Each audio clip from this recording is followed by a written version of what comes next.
28/8/2025 வந்து நம்ம நாற்று விட்டோம். நல்லாவே நாற்று வளர்ந்துருக்கு.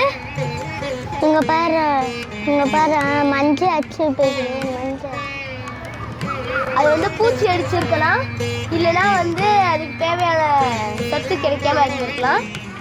நம்ம இந்த பூச்சி விரட்டி மீன் செஞ்சு வச்சிருக்கோம்ல, அதை நம்ம இதில் தெளிக்கலாம். அது வந்து பூச்சி விரட்டியாகவும் பயிரூக்கியாகவும் வந்து உதவுது. வந்து 1 லிட்டருக்கு வந்து 10 ml வந்து நம்ம மீன் அமிலம் வச்சுருக்கோம்.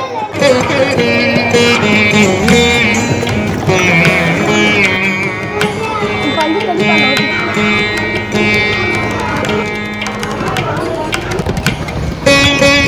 கலக்கிட்டோம். அடிக்கலாமா?